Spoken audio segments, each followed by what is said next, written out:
akhirnya berhasil menebas kepala Temu Wales. Setelah itu, pesawat Jepang sebarkan selembaran yang berisi bagi suku liar agar segera menyerahkan diri secara sukarelawan ke penampungan.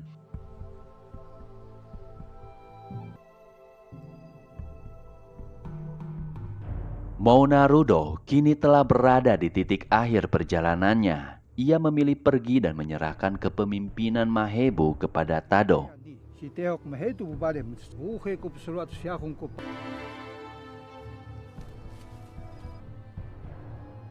Di tengah perjalanan, ia bertemu dengan sang istri beserta rombongannya. Mona memerintahkan mereka menyerahkan diri pergi ke kantor polisi. Jika tidak, segeralah lakukan bunuh diri. Mereka pun lebih memilih mengakhiri hidupnya.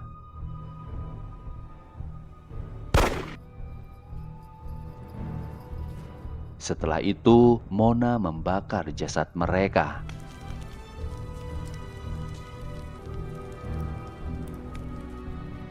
Suku pedalaman lainnya termasuk istrinya Jiro telah menyerahkan diri ke kantor polisi. Tidak menyangka ternyata Mahung berhasil diselamatkan dari aksi bunuh dirinya. Kelompok Toda yang berhasil selamat mulai menyerahkan tangkapan kepalanya di hadapan petugas dan menagih uang yang telah dijanjikan.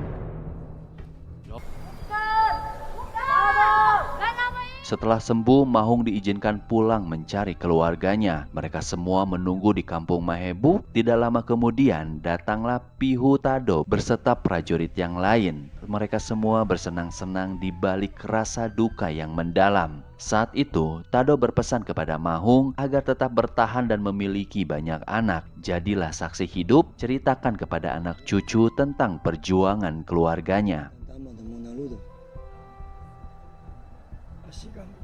Setelah itu, Tado bersama yang lain pergi lagi ke dalam hutan.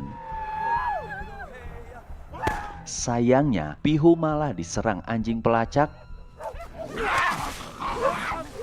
Kemudian dibawa ke kantor polisi oleh kelompok Toda. Di dalam penjara, Pihu disiksa sampai mati. Sedangkan Tado dan prajurit lainnya memilih gantung diri. Sedangkan Mona Rudo menghilang tanpa jejak. 300 prajurit pedalaman melawan ribuan tentara Jepang. Mereka yang selamat dari pertempuran akhirnya bunuh diri. Setelah kejadian itu, Kojima menghasut para sedik dari kelompok Toda untuk membalas kematian ketua mereka Temu Wales dengan membunuh semua sisa suku yang sedang berlindung di penampungan pada malam hari. Padahal Kojima hanya ingin membalaskan dendam atas kematian keluarganya. Para anggota suku yang masih hidup dipaksa untuk pindah ke suatu camp melalui sungai Peikang, di mana Jepang dapat memantau mereka dengan mudah. Entah apa yang akan terjadi dengan nasib Mahung beserta sisa anggota suku lainnya.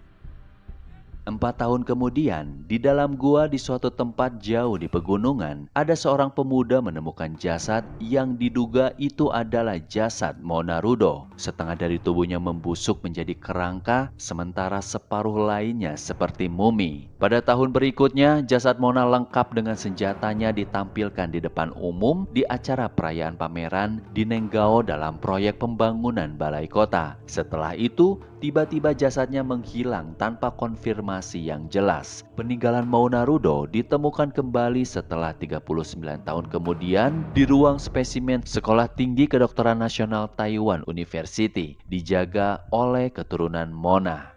Setelah 43 tahun, akhirnya jenazah Mona dikembalikan lagi ke Wus, tempat kelahirannya, untuk dimakamkan dengan layak. Terima kasih telah menonton, sampai jumpa di cerita selanjutnya. Wassalam.